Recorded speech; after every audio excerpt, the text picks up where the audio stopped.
다 같이 우리 한 목소리로 읽으실까요? 한 목소리 읽으면 좋을 것 같습니다. 13절 말씀, 하나님의 말씀입니다.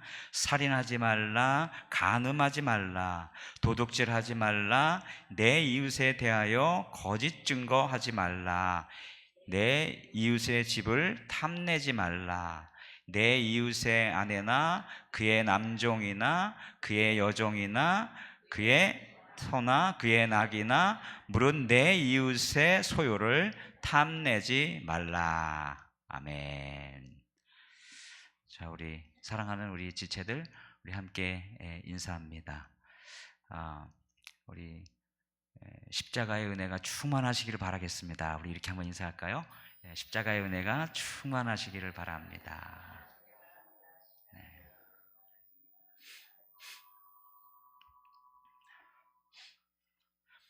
오늘 메시지의 주제는 탐탁지 않지 않습니다 라는 주제입니다.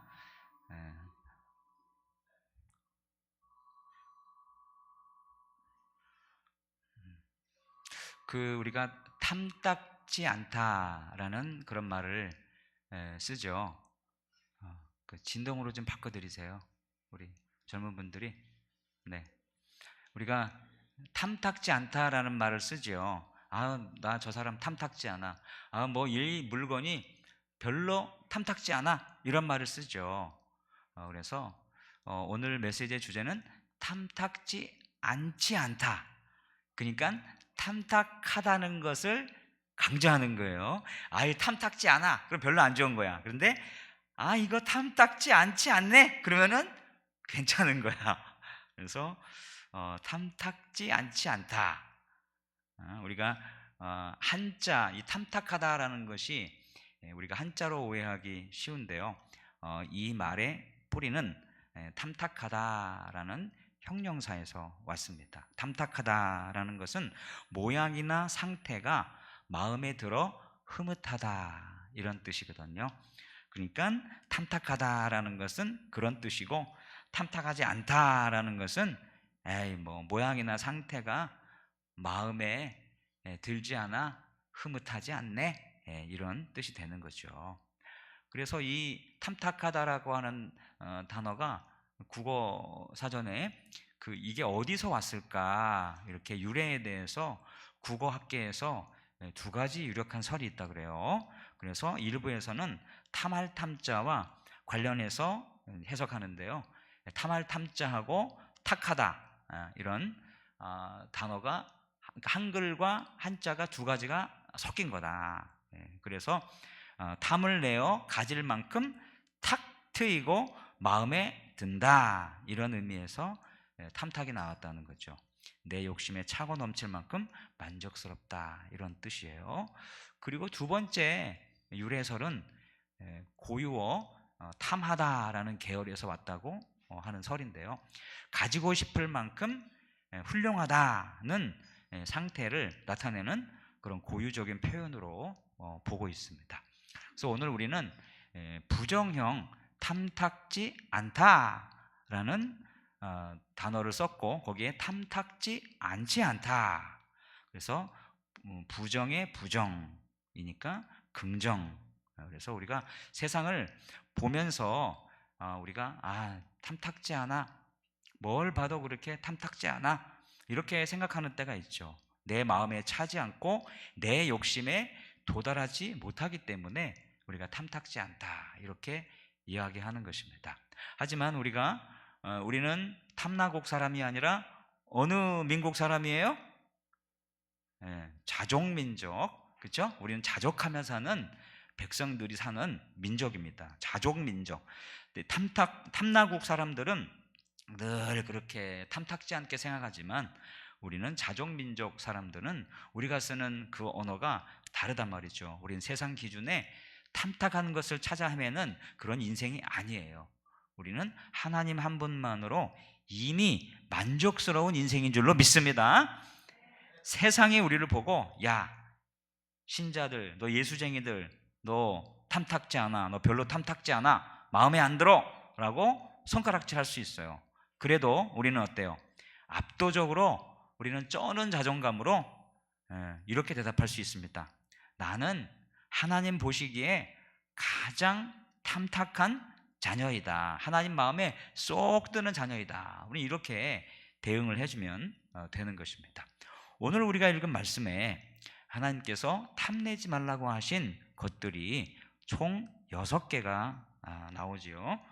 6개가 나오는데 거기에 내 이웃의 아내를 탐내지 말라, 그의 남종을 탐내지 말라, 그의 여종을 탐내지 말라, 그의 소를 탐내지 말라, 내 이웃의 나귀를 탐내지 말라, 내 이웃의 소유를 탐내지 말라, 이렇게 말씀하고 있어요.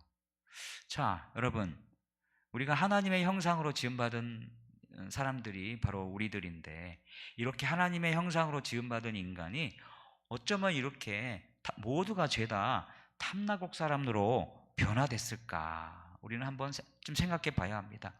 너도 나도 탐을 내요. 너도 나도 다른 사람의 배우자를 탐내든지, 다른 사람이 가지고 있는 부리는 종업원을 탐내든지, 다른 사람이 가지고 있는 소유물, 소나 낙이나 어떤 소유물을 자꾸 탐낸단 말이죠.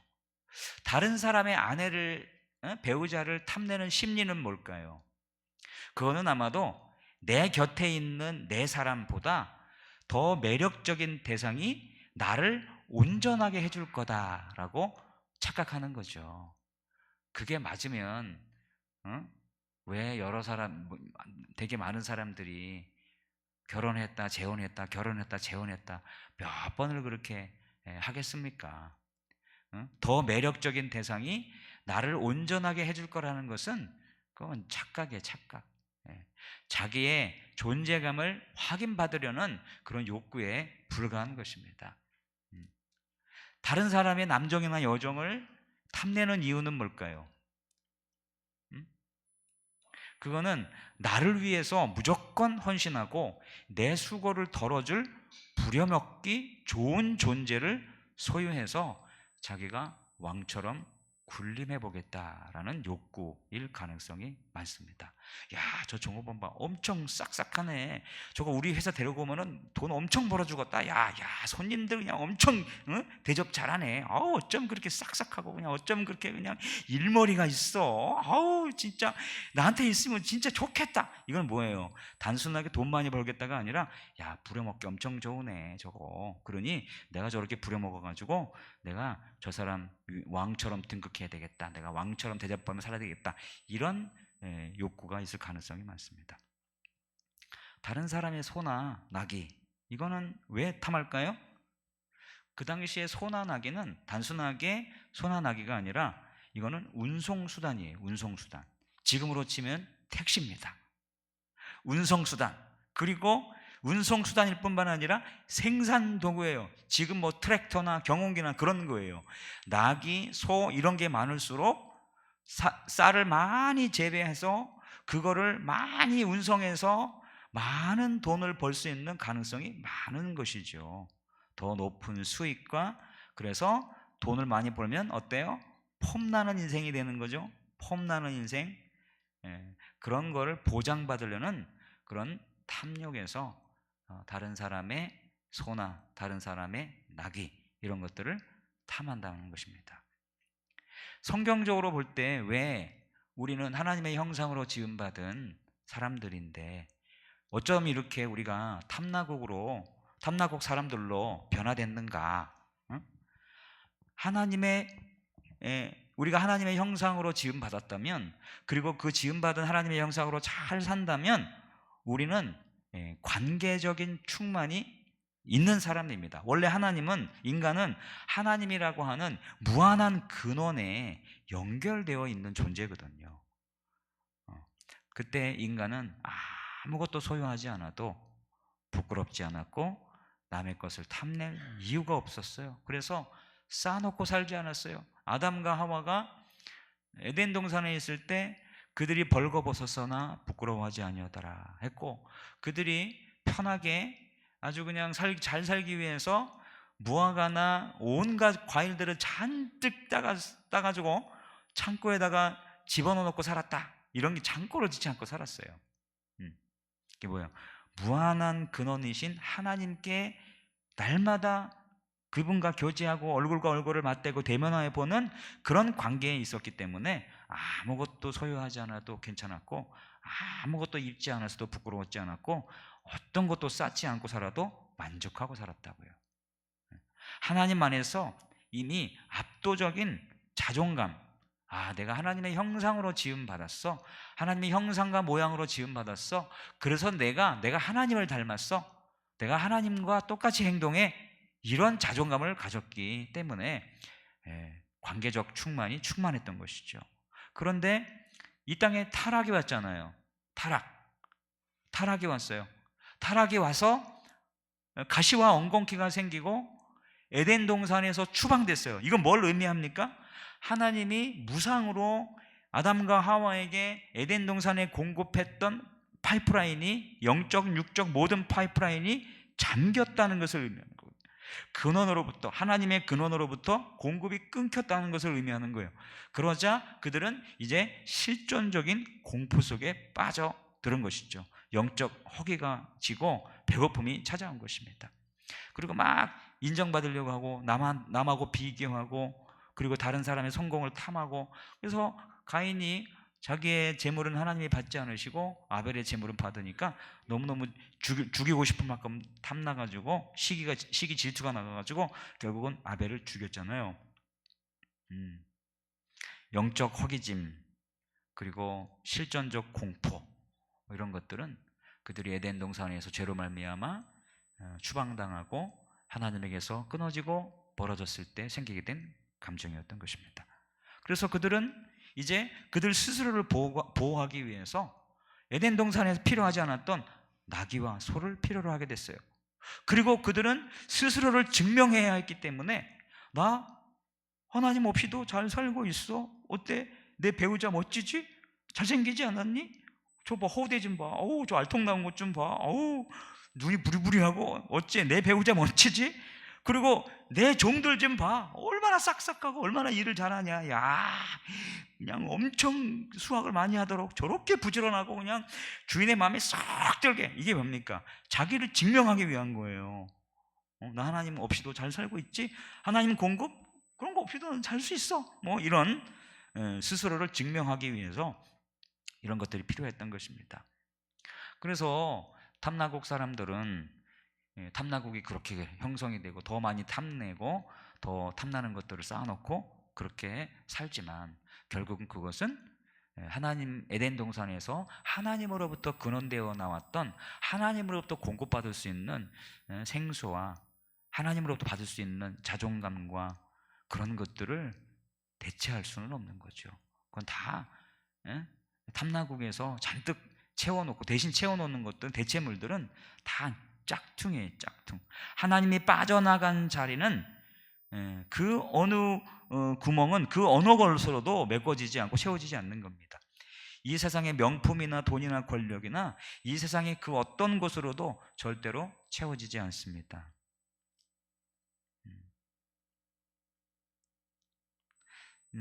누가 그런 얘기를 들었는데, 예를 들어서요, 내가 100만 원짜리 명품 백을 샀는데 1000만 원짜리 백을 가진 사람이 아유 싼 거 가졌네? 그러면은 다른 사람들, 100만 원짜리도 없는 사람들 앞에서는 어깨 힘주고 다니는데 1000만 원짜리 백 가진 사람 앞에서는 왠지 작아지는 상대적 박탈감, 그런 거죠. 이렇게 이 구멍은 그런 것들로 채워지는 게 아니에요. 터진 웅덩이 채워도 밑 빠진 독처럼 빠져나가는 것이죠. 그래서 탐나국에 사는 사람들은 더 많이, 더 자극적으로 탐낼 수밖에 없는 그런 탐심 중독 상태에 빠진 것과 같습니다. 우리가 남의 것을 탐내는 이유는 그 물건이 탐나서가 아니라 우리 영혼이 하나님이 없는, 그래서 하나님만이 채울 수 있는 그것으로 채워지지 못함으로 인해서 생긴 그 허기, 빈 공간을 채우기 위해서 시달리고 있는 것으로 볼 수 있습니다. 그래서 탐나국은 결핍의 나라예요. 잔뜩 쌓아놓는데 별로 하나님으로부터 공급받을 수 있는 참된 생수와 만족함과 그리고 자존감 이런 것들은 하나도 공급받지 못하는 거예요. 그러나 하나님으로 만족하고 사는 자족민국 사람들은 아유 나는 명품백도 없고 집 한 칸도 없어도 나는 괜찮아요. 하나님으로 인해서 저는 만족합니다. 이러고 살아요. 더 이상 남의 안에 남의 소를 보며 구질구질하게 침 흘리지 않습니다. 응? 우리가 우주의 주인이신 하나님을 아버지라 부르는 그 압도적인 자존감, 이 자존감을 가지고 살기 때문에 그보다 뭐 덜 가치 있는 것들에 대해서 그렇게 욕심 부리거나 탐하지 않는 것이죠. 그래서 오늘 이 메시지 제목 탐탁지 않지 않습니다. 이것은 정말 역설적이면서도 강력한 한방이 될 수가 있다고 생각합니다. 세상이 우리를 보며 야, 너 탐탁지 않아, 너 별로야 라고 말할 때 우리는 하나님 바라보면서 아유 저는 하나님 한 분으로 저는 탐탁지 않지 않습니다, 저는 충분히 만족합니다 라고 이렇게 받아 넘기는 것입니다. 그래서 이런 거를 잘 하려면은 우리가 자족하는 마음을 가져야 되는데, 소위 말하는 바울이 말하는 자족하는 마음 한번 따라해 보죠. 자족하는 마음. 자족하는 마음. 네, 개혁주의적 자족하는 마음이에요. 자족하는 마음도 자족하는 거에 대한 이론도 되게 많아요. 그 강남 쪽에 사는 사람들의 자족하는 마음은 우리랑 기준이 달라요. 그래도 몇 억 정도의 재산이 있어야 하고, 자녀들은 어느 대학쯤 다녀야 하고, 아파트는 몇 평 정도 살아야 하고, 차는 이 정도는 굴려야 하고, 연봉은 이 정도 돼야지 자족할 수 있다고 생각을 해요. 근데 그런 자족 말고 개혁주의적 자족론, 우리 종교개혁주의자들의 전통에서 성경을 우리가 바르게 보는 그런 시각을 가진 그런 개혁주의자들의 시각으로 본 자족론, 이거를 우리가 숙지하고 이해하고 그것으로 무장하고 대응하고 이럴 때 우리는 탐나국 사람이 아니라 자족민족 사람으로 잘 살 수가 있는 것입니다. 그래서 우리가 개혁주의 자족론을 제대로 이해하기 위해서 스스로 우리가 몇 가지 질문을 한번 던져볼 필요가 있습니다. 첫 번째 질문은 뭐냐면, 개혁주의에서 말하는 자족은, 스스로 만족한다고 하는 것은 돈 없어도 좋고 암 걸려도 좋다는 건가? 이거는 정신병자 아닌가? 라는 질문입니다. 우리 신자들이 하나님 한 분으로 만족하고 자족하며 산다고 하니까 돈이 없어도 하하호호, 암 걸려도 하하호호, 내가 암이 걸렸어요 하하하, 곧 천국 가겠죠 하하하, 정신 나간 사람이지 이런 사람들은.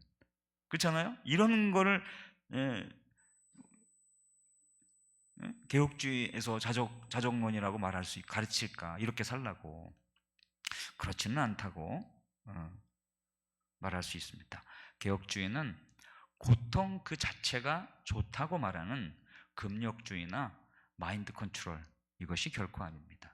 자족은 고통이 없는 상태가 아니라 고통보다 더 큰 절대적인 실제를 발견하는 상태를 가리켜서 자족이라고 해요. 예를 들어 볼게요. 배고픈 아이가 사탕 하나를 얻으면 잠시는 기쁠 수 있어요. 그런데 어때요? 사탕은 주지 않아도 엄마가 그 아이를 이렇게 안아주면 사탕이 없어도 엄마한테서 오는 그 안도감을 느낀단 말이죠. 그래서 사탕이라는 환경보다 엄마란 존재가 더 큰 만족의 근원이 되기 때문에 사탕이 없어도 만족할 수 있는 거예요. 이게 개혁주의적 자족론이에요. 이 세상 사람들이 가지고 있는 아파트, 돈, 건강, 미모, 뭐 그런 것들 없을 수 있어요. 그런데 우리는 더 크신 하나님, 더 위대하신 하나님, 그 하나님 품에 있고 그 하나님 안에 있고 그 하나님과의 교제 속에 있기 때문에 사탕 안 먹어도 괜찮아. 더 큰 존재감이, 하나님이 더 큰 존재감이기 때문에 거기에서 더 큰 만족감을 얻을 수가 있기 때문에 사탕 같은 거 없어도 되고, 돈 같은 거 좀 부족해도 되고, 질병에 걸려도 괜찮다고 받아들일 수가 있는 것입니다. 신학적으로 정의해서 자족은 세상의 환경에 대해 무감각한 것이 아니라 하나님의 주권을 신뢰함으로 얻는 평안인 것입니다. 한번 따라해보죠. 자족은 세상의 환경에 대해 무감각한 것이 아니라 하나님의 주권을 신뢰함으로 얻는 평안입니다. 자, 옆 사람 바람 축복합니다. 성경적 자족감이 넘치시기를 축복합니다. 성경적 자존감이 넘치시기를 축복합니다. 정말 그랬으면 좋겠어요. 하나님이 나를 사랑하신다면 지금 이 고통도 무의미하지 않다라고 생각하는 거죠. 물론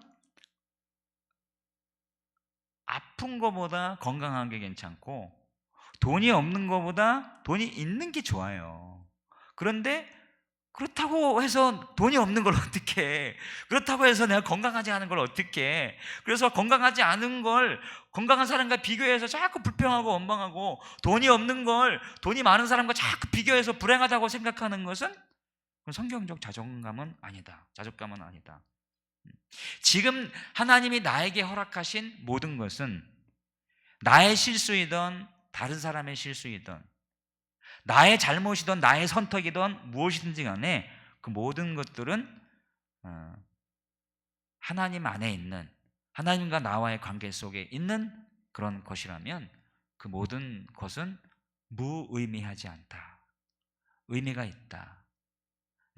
그래서 나의 선택이 잘못돼서 이런 결론이 오고 내가 실수를 해서 나한테 이런 잘못이 왔다 할지라도, 그래서 볼 때 불행하고 불운하고 재미없고 아프고 한다 할지라도 모든 것이 합력하여 결국은 선을 이루시는 하나님이시기 때문에 그런 우리의 실수, 잘못, 그런 것들을 통해서도 하나님은 결국은 하나님이 뜻하신, 목적하신 선을 이루시더라. 할렐루야. 우리 예수 믿는 사람들 봐요. 우리 교계에서도 정치하는 사람들 봐요. 교파가 얼마나 많습니까?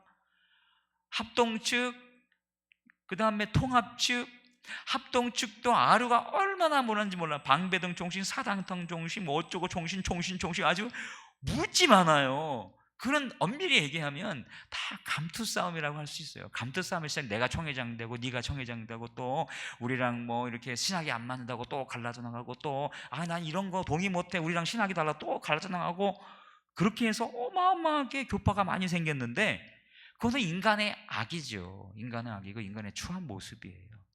좋은 모습은 아니야. 그런데 제가 뭐라 했죠? 우리의 실수이든 잘못이든 악이든 선이든 하나님은 그 모든 것들을 하나님의 선을 이루도록 역사하셔서 결국을 선을 이루시더라. 이렇게 감투싸움하고 찢어지고 막 이렇게 해서 수많은 교파들이 생기면서 결국은 교회들이 더 많이 생기고, 그래서 교회들이 또 교회 부흥시켜야 되니까 전도도 하고, 이렇게 해서 교회가 조금이라도 성장하는 그런 계기가 되더라. 그래서 싸워도 괜찮고 감투싸움해도 좋다, 이게 아니야. 어쨌든지 간에 그건 나쁜 거야.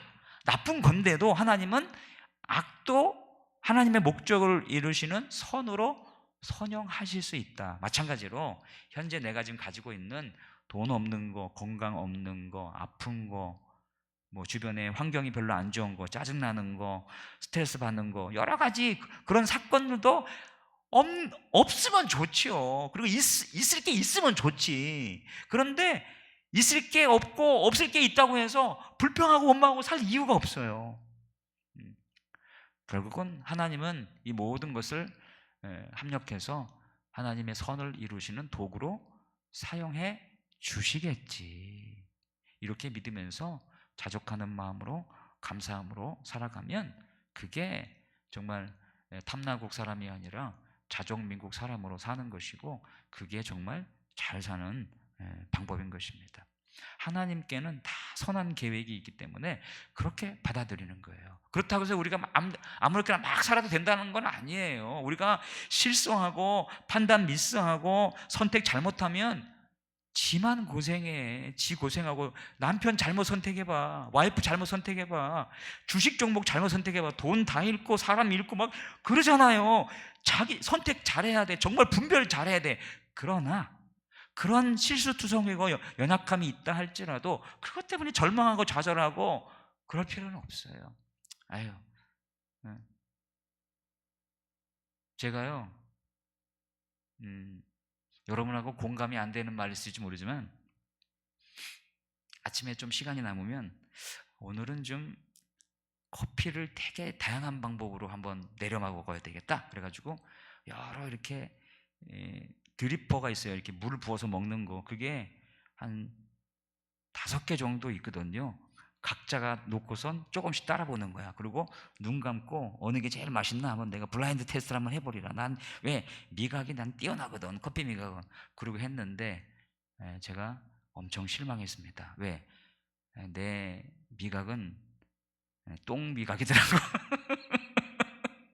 내 미각이 대단한 줄 알았어. 내가. 그런데 그놈이요. 뭐가 맛있는지 모르겠어. 똑같아. 사람 다 똑같아. 뭐 잘나고 못나고 주님 볼 때는 다 도찐 개찐이요. 거기서 뭘 그렇게 아동바동 한다고. 나는 미각이 뛰어나. 나는 뭘 잘해. 나는 뭘 잘해. 주님 볼 때는 다 도찐 개찐이요. 그런데 그것도 모르고 그냥 드리퍼 100개 갖다 놓고 나는 다 구별할. 아이고, 쓸데없어요. 제가 그래서 그걸 깨달은 순간 내 미각은 똥 미각이구나. 그리고 그날에 땡기는 걸로 그냥 아무거나 잡고 그냥 그렇게 커피를 내려 먹습니다. 그리고 만족하고 살아요. 여러분도 마찬가지예요. 뭐 여러분이 그렇게 대단하고 되게 훌륭하고 물론 그런 자존감을 갖는 건 좋지만 어느 순간에 제가 제 스스로를 안 믿게 된 것처럼 여러분도 나의 실력과 나의 이런 것들을 믿을 수는 없겠구나. 다 그게 거기서 거기야. 이렇게 생각하고 그저 감사하고 살고 그날그날 하루 최선을 다해 살고 이게 최고더라. 저는 드리퍼 한 5개 갖다 놓고 먹은 날 저는 아주 나름대로는 충격도 받았지만 굉장히 큰 깨달음을 얻기도 했습니다. 배고픔은요 사실은 고통이죠. 그래서 성경은 고통이 좋다라고 속이지는 않아요. 예수님도 배고프셨고 예수님도 슬퍼서 눈물 흘리셨어요. 그러나 그 배고픔과 그 슬픔이 나를 결정하지는 못해요. 자족은 고통이 없어서 웃는 그런 낙천주의가 결코 아니거든요. 고통 중에도 우리가 하나님을 신뢰하기 때문에 배고파도 슬퍼도 눈물 흘리고 배고파도 허기를 느끼지만 그런 중에도 하나님을 신뢰하기 때문에 무너지지 않고 버텨낼 수가 있는 것입니다.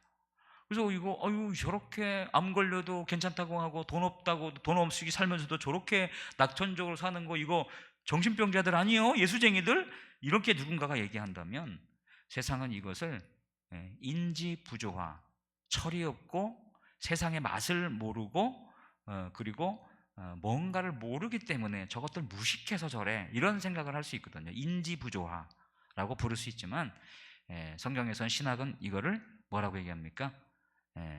보지 못하는 것들의 증거라고 부릅니다. 억만장자가 예를 들어서요 10만 원을 잊어버렸어. 그렇다고 절망해서 울지 않습니다. 그에게는 그보다 훨씬 더 큰 자산 10만 원 빠진 억만 원이 있기 때문에 10만 원 없다고 죽을 것처럼 그렇게 울지 않는단 말이죠.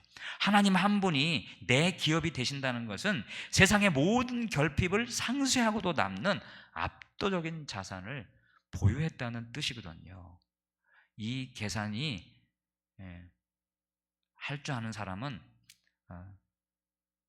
세상을 우리는 세상에 부러운 거, 세상의 셈법대로 살지 못한다고 안달이 나는 게 아니라 이 계산법으로 산법이 다른 거죠. 이 계산법으로 사는 사람들을 세상 사람들이 어떻게 이해할 수 있겠어요? 이 못하는 게 당연하죠. 그러니까 정신 나갔다고 말할 수 있겠죠. 그러나 결코 정신 나간 사람이 아닙니다.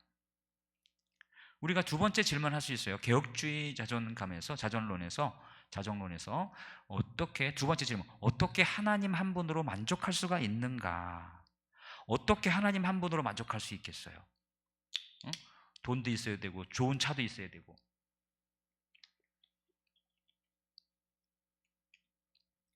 응? 좋은 옷도 입어야 되고 이래야지. 하나님 한 분으로 만족하는 것은 우리의 사람의 개인적인, 그리고 사람의 혼자의 의지로는 절대로 불가능합니다. 방법론적으로는 성령의 도우심이 있어야 하고, 그리고 은혜의 수단들이 반드시 필요합니다. 이 성령의 도우심, 성령의 조명, 그리고 은혜의 수단, 이 두 가지를 통해서 우리는 가치를 재발견할 수 있기 때문에 하나님으로 만족하며 살 수 있는 거죠. 여러분, 학교 다닐 때, 그리고 교회에서 이렇게 야유 예배 가고 그러면 보물찾기 하잖아요. 보물찾기. 그렇죠? 보물찾기 다 해보셨죠? 그 보물찾기 하면은 보물이 보통 어디에 있어요? 돌 밑에, 나무 그 틈새, 그리고 뭐 나뭇가지 뭐 이렇게 뒤에 뭐 이렇게 있잖아요. 보물찾기 한다고 돌 찾는 사람 봤어요? 야, 보물이 이렇게 보물찾기 하는 사람은 돌멩이나 나무나 이런 거에 별로 관심이 없어요. 그 밑에, 그 주변에 그 뭔가가 있는 거예요. 마찬가지예요. 우리가 살고 있는 이 세상에는 하나님이란 보물이 있는데, 그 하나님은 돌멩이 밑이나 돌멩이거나 나무거나 그런 게 아니에요. 명품이거나 건강이거나 뭐나 이런 게 아니야. 하나님은 그거를 찾아서는 안 되는 거예요. 주변에 있는 진짜 보물에 우리가 관심을 가져야 돼요.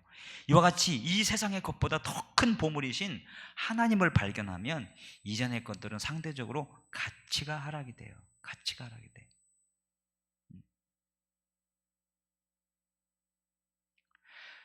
나 이제 주님의 새 생명 얻은 몸, 같이 불러요. 옛것은 지나고 새 사람이로다. 그 생명 내 안에 강같이 흐르고, 이 찬송 있잖아요. 옛것은 지나고 새 사람이로다. 옛날에는 나한테 그렇게 가치 있고 그렇게 의미 있던 것이 이제는 절대적이지 않아요. 상대적이야. 왜? 절대적인 걸 발견을 했어. 그러니까 절대적인 게 하나면 나머지는 다 상대적인 거예요. 절대적인 하나님이 한 분이 있으면 나머지는 다 상대적인 게 되는 거예요. 절대적이고 압도적으로 절대적인 가치가 있는 것은 다 버릴 수 있는 것들이에요. 이전 것들은 상대적으로 가치가 하락되는 겁니다. 이것을 가리켜서 바울은 빌립보서 3장 8절에서 내가 모든 것을 배설물로 여긴다라고 했어요. 그리고 내주 그리스도를 아는 지식이 가장 최고의 가치를 지닌 것이기 때문에 그리스도를 알고 그 안에서 내가 발견되기 위해서 모든 것을 배설물로 여겼다, 이렇게 말했습니다. 우리가 어찌 보면 요즘 우리가 신앙생활을 잘못하면 사도 바울이 배설물로 여긴 것들을 주우려고 그렇게 열심히 사는 사람들이 있어요. 사도 바울이 배설물로 두었던 배설물이다라고 버렸던 것을 그렇게 열심히 찾고 다니는 사람들이 있어요. 은혜의 방편, 말씀과 기도, 이거를 통해서 우리가 하나님이 정말 얼마나 우리가 절대적으로 탐해야 하는, 정말 그 모든 것을 갖고 싶고 탐해야 하는 것 중에서 절대적으로 넘버원을 하나님이 된다면, 그리고 그 하나님을 맛보아 안다면 신자는 세상의 자극에 대한 내성이 생깁니다. 그래서 세상의 유혹에 넘어가지 않게 되고 그것을 넘길 수가 있는 거거든요. 자, 여러분 이거 봐요.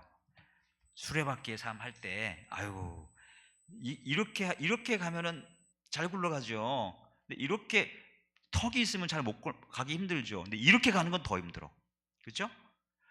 수레바퀴를 생각할 때 여러분들이 바퀴가, 우리가 수레바퀴 싸움 할 때 돌뿌리 프린스플 할 때 위로 뻗은 살은 말씀, 그리고 여기 축이 있고 그 아래는 뭐예요? 기도죠. 말씀과 기도. 그리고 가로살은 교제와 증거거든요. 그러니까 하나님과 말씀과 기도로 교제하고 수직적으로, 그리고 이렇게 또 교제와 증거를 통해서 이거를 열심히 매일매일 잘 하게 되면 이게 점점 잘하고, 그리고 균형 있게, 어떤 사람은 하나님하고 교제를 엄청 잘하는데 말씀은 열심히 있는데 어떤 사람은 기도를 너무 조금 해. 어떤 사람은 기도는 엄청 많이 하는데 말씀은 요만큼 해. 그러면 어때요? 짱구가 되겠죠. 어떤 사람은 교제는 엄청 많이 하는데 증거는 안 해. 그러면 짱구가 되겠죠. 짱구가 돼도 굴러가긴 굴러갈 거예요. 덜커덩. 그런데 그 모든 것들이 균형이 잘 맞게 되면 어떻게 돼요? 점점 커지고 그 살이 두꺼워지고 더 커지겠죠. 그러면 어때요? 이런 정도의 돌뿌리 같은 것들은 그냥 지나간 것 같지도 않게 넘어갈 수 있어요. 그런데 어때요? 이 수레바퀴가 요만해봐. 그럼 이만한 돌뿌리 지나면 가기 힘들어. 여러분, 좋은 고급 차일수록 고급 타이어를 쓰잖아요. 고급 타이어를 쓰면은 착용감이 엄청 좋기 때문에 고급 신발을 신는 것과 똑같아요.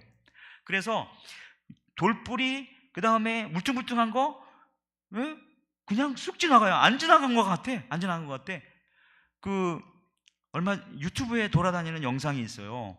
뭐 중국 어느 회사에서 그 여러분이 잘 아는 그 영국에서 만든 건가? 레인지로버 그거 찝차 있잖아요. SUV. 그게 계단을 그냥 올라가. 계단을 보통 차는 덜컹 이렇게 올라가잖아요. 힘들어도. 근데 그 차는 고급차라 그냥 계단을 그냥 올라가.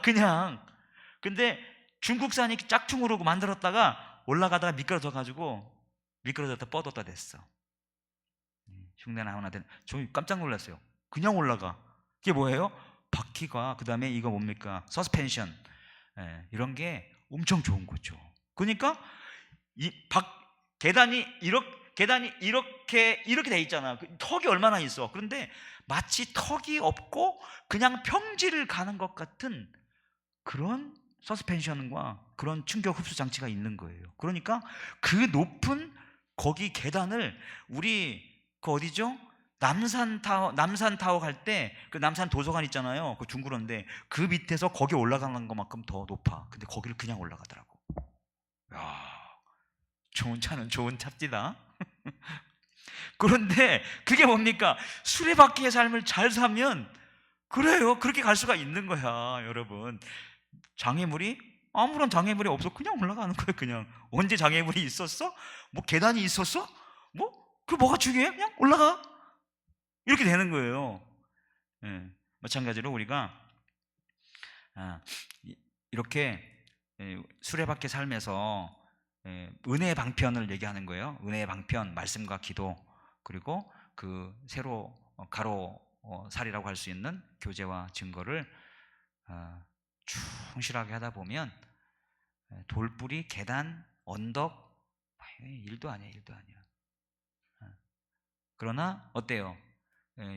아주 작은 수레바퀴일수록 계단 하나 오르내리기가 죽을 맛이야. 힘들어. 그러니까 어때요? 우리 있는 힘을 다해서 수레바퀴, 은혜의 수단을 통해서 수레바퀴를 많이 키워야 돼. 하나님께 말씀과 기도와 교제와 증거, 이거를 균형 있게 잘 십자가처럼 완전히 십자가처럼 이렇게 짧지도 모자라지도 않은 완벽하게 똑같은 그렇게 만들게 되면 우리는 이 세상의 타격에 대해서 타격감 1도 없는 삶을 살 수가 있습니다.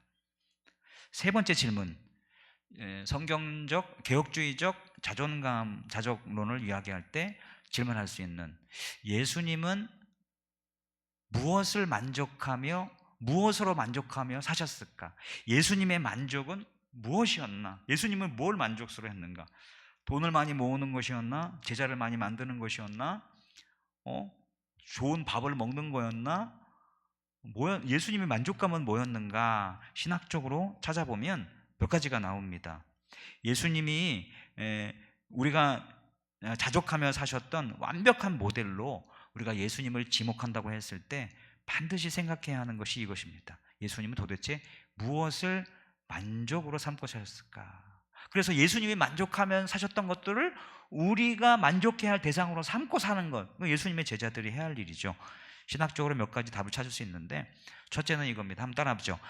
성부의 뜻을 이루는 기쁨, 하늘 아버지의 뜻을 이루는 기쁨이었거든요. 하늘 아버지의 뜻을 이루는 기쁨. 40일간 광야에서 금식하셨고 굶주리셨지만 사탄의 유혹에서 하나님의 입으로 나오는 모든 말씀으로 살 것이니라 하고 이렇게 돌을 떡덩이로 만들어서 먹는 그것을 거부하셨어요. 그리고 요한복음 4장 32절로 34절에서 이렇게 말씀하셨어요. 나에게는 너희가 알지 못하는 먹을 양식이 있느니라. 나의 양식은 나를 보내신 이의 뜻을 행하며 그의 일을 온전히 이루는 이것이니라. 이 말씀은 여러분 자주 제가 인용하고 언급했던 분당중앙교회 최정천 목사님 교회에 한쪽 벽에 커다랗게 써 있어요. 나의 양식은 나를 보내신 이의 뜻을 행하며 그의 일을 온전히 이루는 이것이니라.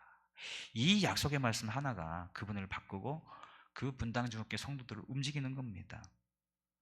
하나님이, 우리가 이 세상 사람들이 생각하는 양식이 아니라 주님이 말씀하신 나의 주님이 에너지로 삼고 배부르고 만족하고 행복해하는 양식이 있다는 거예요. 그건 뭐예요? 나를 보내신 이의 뜻을 행하며 그의 일을 온전히 이루는 이것이니라. 이것을 예수님은 자기의 양식으로 삼았고 그것으로 기뻐하고 만족하며 사셨어요. 그러니까 십자가에서 그렇게 너무 힘들어서 자기 힘으로는 십자가를 질 수 없는 그런 상태에 있을 때도 아이고 아파 죽겠나, 아이고 아파 죽겠다, 아이고 내가 괜히 십자가 진다 가지고 그러지를 않으신 거죠. 왜? 다 또 다른 양식이 있는 거예요. 예수님이 힘을 얻으시고 만족감을 얻으시고 기뻐했던 또 다른 에너지원이 있었던 거예요. 그게 뭐예요? 하나님 아버지 나를 보내신 이의 뜻을 행하고, 그게 뭐였습니까? 죄인들을 대속해서 구속해서 그를 믿음으로 의롭게 하고, 그래서 하나님의 자녀가 되어서 하나님의 형상과 모양으로 첼렘과 데무스로 점점 변화시켜서 온전한 형상을 이루어서 하나님처럼 구원하고 하나님처럼 창조하고 하나님처럼 사랑하고, 이렇게 해서 우리가 온전히 하나님 닮은 사람이 되게 하게끔 하는 거, 그게 예수님이 이 땅에 오신 목적이었고 그거거든요. 그래서 예수님은 그거를 할 때 너무너무 행복하고 너무너무 만족하고 너무너무 기뻐하시고 그랬던 거예요. 그리고 그거를 온전히 이루는 것이 그분의 기쁨이었고 그분의 최대의 만족이었어요. 그래서 십자가에서 예수님이 그 구속을 다 이루시고 뭐라고 말씀하셨죠? 너희들 이제 다 죽었다. 너희들이 다 죽었다. 내가 이제 3일 만에 다시 올 텐데 그때 두고 보자. 다 죽었다. 이러고 죽으셨나요? 아니죠. 다 이루었다. 다 이루었다 그랬어요. 구속을 다 이루신 거예요. 하나님 아버지가 나에게 주신 그 목적, 그것을 매일매일 양식 삼아 식물 삼아 매일매일 그것을 행했고 이제 십자가에서 그것을 완성했다.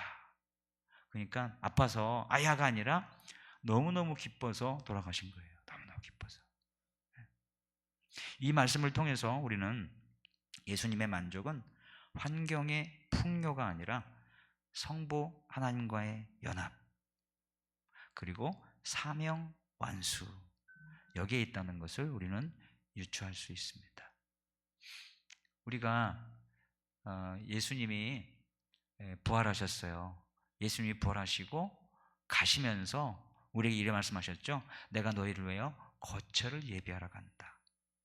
그 거처가 예비되면 내가 너희들이 있는 곳에 와서 너희를 다시 데려가서 나 있는 곳에 있게 하겠다. 첫째, 그 거처는 문자적으로는 천국을 가리킵니다. 죽어서 우리가 갈 장소. 그러나 단순히 장소적인 것을 말하는 게 아니라 그 장소에서 영원토록 해야 할 것, 예수 그리스도와 온전히 연합하고 하나 되어서 예수 그리스도와 영원토록 친밀하고 사랑스러운 교제를 나누는 것. 그것이 곧 그렇게 할 수 있게끔 내가 환경을 마련하고 그것이 준비가 되면 너희 있는 곳에 와서 다시 그곳으로 데려가서 너희들이 나 있는 곳에 있게 하겠다. 그래서 그런 영원한 연합과 그리고 영원한 교제, 그것이 가능하게끔 내가 하겠다. 그런 약속이거든요. 근데 우리는 그런 생각할 수 있어요. 예수님과 함께 있는 게 뭐 좋은 건가? 예수님과 연합하는 게 좋은 건가? 좀 불편하지 않나? 목사님이 좋기는 좋은데 밥 먹을 때 홍해 바다처럼 목사님 있는 데는 아무도 없고 쫙 갈라져서 여기에서 밥 먹고 저기서 밥 먹고 그런데 목사님들이 이렇게 불편한데 목사님보다 더 불편하신 예수님과 영원토록 함께 있다고 너무 불편할 것 같아. 그런 생각 안 해보셨어요? 우리가 예수님이 부활하시고 그리고 우리에게 거처를 마련하러 갔다가 다시 오신다고 했는데 예수님과 영원토록 연합한다는 게 사모하고 흘만한 것이 되십니까? 그거는 우리가 이해할 수 없어요. 이해할 수 없다. 이 땅에 그런 건 없어요. 비슷한 게 여러분들이 진짜 사랑했던 사람과 이별했을 때 그걸 느낄 수 있어요. 진짜로 사랑하는 사람과 이별할 때 더 있고 싶다. 영원히 함께하고 싶다. 그와 함께 나누었던 소중한 순간들, 아주 사랑스러운 감정들과 사건들, 그런 것들은 놓치고 싶지 않다. 영원히 함께하고 싶다. 영원히 이 마음 잃지 않고 싶다. 그런 마음이 있잖아요. 그 순간이 영원히 지속되는 거야. 그게 좋은 거지. 이 땅에서는 그거를 느낄 수가 없어요. 이 땅에서는. 그러니까 예수님이 우리의 죄성도 없어져야 되고 우리의 죄가 완전히 죄로부터 자유로워서 예수님과 이렇게 얼굴과 얼굴을 맞대고 봐도 전혀 해댈 것도 없고 부끄러울 것도 없고 창피할 것도 없는 온전한 완전 성화가 되었을 때야 가능한 거예요. 그랬을 때 진짜 처음에 아담과 하와가 에덴 동산에서 벌거벗었으나 부끄러워하지 아니하더라. 이것처럼 주님 앞에 섰으나 쪽팔리거나 창피하거나 오그라들지 않더라. 이건 너무너무 예수님 너무너무 보고 싶었어요. 예수님 너무너무 보고 싶었어요. 예수님 너무너무 함께하고 싶었어요. 예수님 그러면서 정말 사모하고 정말 원했던 그것이 이루어지는 것이고 그리고 그것이 색이 바래지거나 없어지는 게 아니라 영원히 지속되는 거예요. 그러니까 예수님이 그것을 위해서 우리를 구속하셨고 그것을 위해서 다시 오실 것이고 우리를 데려가실 것이고 그런 상황과 그런 환경이 되도록 하시겠다는 겁니다. 그래서 우리는 이런 것들을 우리가 생각해 볼 때 예수님은 무엇으로 만족했나? 우리가 예수님과 만족할 수 있는 것을 먼저 하셨어요. 성부 하나님과의 연합이에요. 예수님은 항상 어디 가든지 성부 하나님과 연합하고 교제하시고 한적한 곳에 가서 아버지와 교제하시고 묵상하시고 그리고 하나님 아버지의 양식, 하나님 아버지 뜻을 이루는 것을 양식 삼아서 그것을 즐거워하시고 기뻐하시고 성부 하나님과의 연합을 그렇게 기뻐하시고 즐거워하셨고 그리고 성부 하나님이 사명으로 주신 것을 완수하는 것을 그렇게 만족스러워 하셨습니다. 십자가라는 극심한 고통 앞에서도 주님이 참으실 수 있었던 것은 그 앞에 있는 즐거움, 즉 자신이 성부의 기쁨이 되는 삶을 통해서 성부께서 기뻐하실 것에 대한 그것을 미리 봤기 때문에 내가 십자가를 지니까 우리 하늘 아버지가 너무너무 좋아하시겠지. 나를 믿는 하나님의 백성들이 나를 통해서 아버지께로 와서 아버지과 교제할 수 있고 내가 다리를 놔줘서 많은 사람들이 아버지께로 와서 아버지와 이렇게 내가 아버지와 했던 것처럼 이렇게 연합을 통해서 즐거움을 누리고 영생 복락을 누릴 수 있게 되었으니까 지금 내가 십자가를 지는 것은 아무런 고통도 아니야. 이 끝에 너무나도 많은 하나님의 택정함을 입은 예정된 백성들이, 은혜의 백성들이 나를 통해서 구속받고 하나님과 영원한 즐거움을 할 수 있으니까 이거는 정말 좋은 일이야. 내가 이렇게 하지 않으면 할 수가 없는 거야. 그리고 그것을 미리 내다보면서 지금은 아파 죽겠고 힘들어 죽겠고 막 살점이 떨어져 나가는 그런 채찍을 맞아도 아무렇지도 않게 그걸 기쁨으로 여기면서 그 고난을 넘기실 수 있었던 것입니다. 그 앞에 있는 즐거움을 위하여 십자가의 부끄러움을 개의치 아니하시더니 아무렇지도 않게 생겼다는 겁니다. 저 여러분, 내가 조금만 고생하면 나한테 1조 원이 통장에 들어온다. 그러면 이게 예를 들어서요, 여러분, 이게 1톤이라고 생각해. 1톤 들 수 있겠어? 못 들어. 근데 이게 1톤짜리라고 생각해봐. 들고 있어. 5분만 버티면 1조 원이 당신 거야. 그러면은 아휴 죽겠다 이거. 줄 힘을 다해서라도 할 수 있겠지. 그리고 야 조금만 버티면 1조가 내 거야. 1조. 야 1조가 내 거야. 그러니까 1조가 내게 될 그 기쁨을 생각하면서 막 이를 악물고 막 몸을 비비꼬면서 그냥 막 별의별 행동을 다 할 거 아니야. 막 벽에 가서 기대고 그냥 아이고 주여 이러면서 막 이럴 거 아니야. 어떻게 해서든지 견딜 거 아니야. 왜? 몇 초만 견디면 1조가 당신 거야. 그 앞에 있는 즐거움이 얼마나 큰지를 알면 현재의 고난을 이길 수 있어요. 예수님이 그러셨다고. 그 앞에 있는 즐거움을 위하여 십자가의 부끄러움을 개의치 아니하시더니. 여러분이 당하고 있는 고난과 그 모든 것들, 아픔과 그것들도 크게 보면 지극히 큰 영광, 여러분이 장차 받을 그 지극히 큰 영광과 비교할 수 없도다. 할렐루야. 비교할 수 없도다가 아니야. 좋게 비교할 수 없도다. 충분히 비교하죠. 잽도 안 돼. 잽도 안 돼. 여러분이 당하는 그 고난을 통해서 참고 견디고 이겨내서 승리하면 앞으로 장차 우리가 누리게 될 영광에 비하면 좋게 비교할 수 없도다. 그거와 충분히 비교될 만한 것은 없다라는 얘기거든요.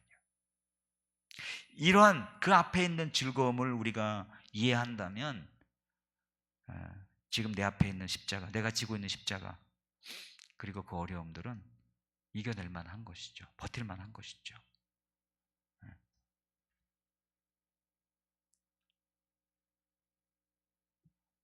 사랑하는 우리 영천가족 여러분, 자족은 배고파도 배부르다고 거짓말하는 그런 정신병은 아닙니다. 자족은 배고픔이 나를 어떻게 하지 못한다, 나를 파괴할 수 없다 라는 선언이고 압도적인 자존감입니다. 암에 걸리면 안 좋죠. 근데 암이 고통스럽지만 내 생명의 주인이신 하나님이 나를 붙들고 계시기 때문에 나는 여전히 내 품격만큼은 암도 그 누구도 빼앗아갈 수 없다라고 생각하고 말하는 것이 진짜 자족인 것입니다. 세상은 우리를 보고 저 상황에 뭐가 저렇게 탐탁해? 라고 물을 수 있지만 우리는 이렇게 답하는 거죠. 한번 따라해보죠. 내 아버지가 하나님이신데 내가 탐탁지 않을 이유가 어디에 있나요? 없어요? 없다요. 그렇죠. 저 사람 뭐 저렇게 저 상황에서 뭐 그렇게 탐탁하게 생각해? 참 웃긴 것들이야. 응? 이렇게 생각할 수도. 아니 내 아버지가 하나님이신데 내가 탐탁지 않게 여길 이유가 어디에 있어? 그러니까 탐탁지 않지 않습니다지. 예? 사랑하는 영천가족 여러분, 저 여러분은 자족민국 사람들이죠. 이 시민들은 고통을 못 느끼는 터미네이터가 아니에요. 고통 속에서도 구질구질하게 살지 않는 귀족인 겁니다. 암 선고를 받고도 하나님 저 탐탁지 않지 않습니다. 여전히 하나님은 나의 찬송입니다 라고 말할 수 있다면 세상은 우리를 감당하지 못하는 것입니다. 그리고 바로 그 압도적인 쩌는 자존감을 가진 자라고 말할 수 있을 것입니다. 세상 사람들은 이렇게 말할 거예요. 야 저것들 저렇게 사는 거 이상하게 보여. 근데 미쳤어. 아유 그래도 그게 신자가 가야 할 길입니다. 우리가 가야 할 길이에요. 어차피 상대적인 가치를 붙들고 그것이 최고라고 여기는 사람들과 이미 최고의 가치가 뭔지를 알아버려서 상대적인 것들을 놔버린 사람하고는 게임이 안 되는 거예요. 어차피 손가락질 받게 돼 있는 거예요. 그러니까 어떻게 하게 되는 거예요? 저것들 미쳤어 라고 얘기할 때 탐탁지 않지 않아요. 너나 잘하세요. 나는 나나 잘할게요 이러는 거야. 이런 마인드로 살아가는 거예요. 너나 잘하세요. 나는 나나 잘할게요. 우리는 모든 것을 탐탁하게 여기면서 하나님의 절대적인 주권 속에 살면서 모든 것을 감사함으로 받아들이는 거죠. 세상이 우리를 보고 탐탁지 않다고 손가락질 하겠죠. 그래도 괜찮습니다. 왜요? 우리는 주님 안에서 탐탁한 존재들이거든요. 너나 잘해 라고 쏘아붙여도 우리는 소용없어요. 그냥 우리는 웃으면서 그래요, 나나 잘할게요. 나나 잘할게요. 네. 그러면 우리가 나나 잘할게요 하면서 조금씩 걸어가는 그 길 끝에 누가 보입니까? 우리 탐탁하신 하나님 아버지가 계시는 줄로 믿습니다.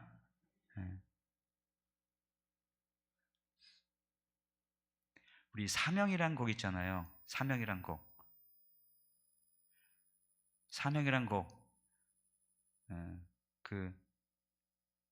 나는 이 길을 가리라. 영광의 내 주님 나를 맞아주시리. 주님 가신 이 길을 나는 웃으며 달려가리라. 그 찬송이 있잖아요. 복음성가. 그 저 앞길에 영광의 내 주님 나를 맞아주시리. 모든 것을 탐탁하게 여기면서 받아들이면서 나나 잘할게, 너는 너나 잘해 하면서 주님 바라보고 가는 저 길 끝에 영광의 내 주님 나를 맞아주시리. 그거 바라보고 우리는 가는 겁니다.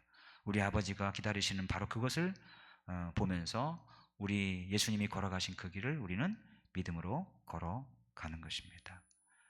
이 일을 여러분들이 우리 개혁주의적인 성경적인 자정론을 잘 이해하고 이것으로 무장해서 여러분들이 신앙생활 하는데 큰 도움이 되시고 여러분들이 그 절대적인 하나님을 가치로 여기면서 나머지 모든 것들은 다 뒤로 두고 배설물로 여기고 상대적인 것으로 여기면서 그렇게 아직도 우리가 버린 것들을 최고로 여기면서 살아가고자 하는 사람들에 대해서 그래 너나 잘하세요, 나는 나나 잘할게요 하면서 주님 가신 길을 묵묵히 걸어가다가 우리를 이렇게 맞아주시고 바라보시면서 먼 발치에서 환영하시고 박수하시고 격려하시는 그 주님의 음성을 들으면서 힘내어 분발하여 우리 앞에 당한 믿음의 경주를 완주하시는 믿음의 성도 되시기를 주의 이름으로 축복합니다. 우리 함께 잠시 제가 기도드리고 함께 기도하겠습니다. 하나님 아버지, 오늘 탐탁지 않지 않습니다. 이 세상 사람들이 볼 때 탐탁지 않은 것 투성이지만 우리는 하나님 안에서 살아가고 절대적인 가치를 지니신 하나님 아버지를 믿고 사니 탐탁지 않지 않습니다. 모든 것을 감사로 기쁨으로 받아들일 수 있습니다. 이 믿음으로 살아가는 저희들 되게 하시고 이 길 끝에 우리를 맞이하시는 저 길 끝에 먼 발치에 서서 두 손 들고 응원하고 환영하며 힘내라, 그래 잘 살거라, 세상 사람들 잘 살게 하고 너는 너의 길을 가라, 내가 이 길을 걸어간 것처럼 너는 너의 길을 가라 하면서 믿음으로 그 길을 완주할 수 있는 우리가 될 수 있도록 도와주시고 인도하여 주시옵소서. 주 예수 그리스도 이름으로 기도합니다. 아멘. 이 시간 우리 함께 기도하는 시간 갖도록 하겠습니다. 우리가 기도할 것은 오늘 성경적인 자족감, 만족감을 가지고 살 수 있도록 내가 불평하고 원망하고 사도 바울이 배설물로 여겼던 것들을 지금도 움켜쥐고 잡으려고 하는 상대적인 것들을 절대화시키면서 살아가지는 않는가 돌아보면서 이제 고난 주간인데 우리를 하나님이 절대적인 것이라는 것을 볼 수 있는 눈을 심어주고 그렇게 하기 위하여 주님이 십자가에서 죽으시고 구속을 이루셨잖아요. 그 십자가의 그 은혜를 헛되이 돌리지 않는 저희들 될 수 있도록 주여 나에게 믿음을 더하여 주시옵시고 승리하는 믿음으로 살게 하여 주시옵소서. 우리 다 같이 우리 합심해서 기도합니다.